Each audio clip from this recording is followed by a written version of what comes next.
please, you can present. Let's start with the next patient. The last one of the session is a male, 54 years old, with no relevant past medical history, no family history for neoplasia, and no medication. Since 1 year, this patient started complaining dyspeptic symptoms, heartburn, regurgitation, and occasional dysphagia. That's why it's going to be subdued to an upper GI endoscopy. I pass the floor to endoscopy room. So welcome back. This is a very tough case. They believe I'm expert in therapeutic endoscopy, so they say this is my job today. Diagnostic upper GI endoscopy. So we carefully looked to the esophagus first, and afterwards we went to the stomach. We didn't see any big lesions. There is a mild phlogistic reaction here. But indeed, the special issue of doing this kind of examination today is to introduce to everybody a new technology. We are quite proud to introduce this technology because it's completely developed in Italy. And this is a machine that can give you, thanks to the analysis of the gastric juice that we will be sucking through the working channel, a number of extremely helpful information on the gastric juice. So at least we can get two very important points. The first is we can do real-time diagnosis of infection of Helicobacter pylori. And the second point is that we can have a measure of the pH value of the gastric juice. So how does it work? You can see here there is a connecting tube.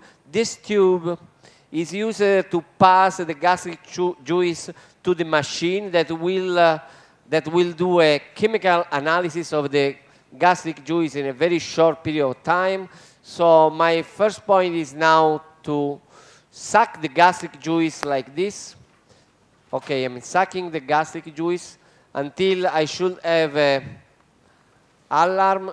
Okay, this is the sound saying that the amount of gastric juice that I sucked is enough. So you don't need a big amount, you don't need any big amount of gastric juice to suck.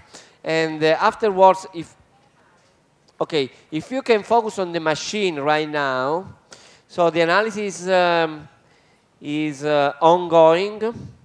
We already know that pH is quite normal.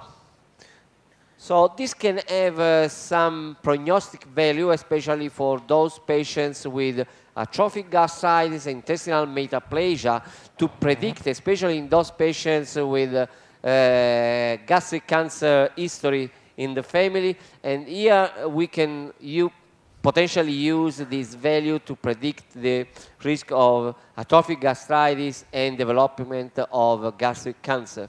So we are still waiting. I think that will take no more than 30 seconds to have the Helicobacter pylori diagnosis. Okay.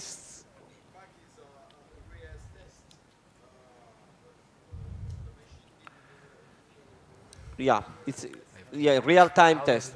Yeah, it's a real-time test. Yeah. So since it's chemical analysis, the pH value is very easy to do, but afterwards the machine is estimating the amount of ammonium into the gastric juice. And thanks to this value, we are able to say if... Alessandro. Yes? I am Antonio. Just a question. I understand very well about the pH, but what is your standard of reference for H. pylori? In my mind, H. pylori stay in the mucus of the patient. This is the gastric juice. Is H. pylori in the gastric juice? No. We don't test the H. pylori itself.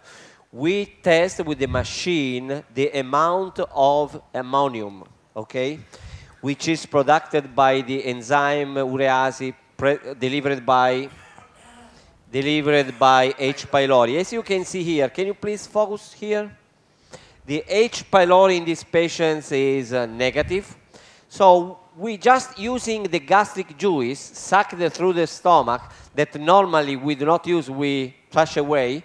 We have two very important real-time information. And once the upper GI examination is finished, you can deliver it to the patients. Can we print out, please? we can print out a final report. We can attach this final report to the full endoscopy report, just providing to the patients and his family doctor a number of information without waiting the histologic report. For sure, this doesn't mean that we will not take biopsies in all the patients, but we can save a lot of money and a lot of time in those patients without any abnormalities in the gastric mucosa, in whom we want to know only if they are infected or not by the H. pylori.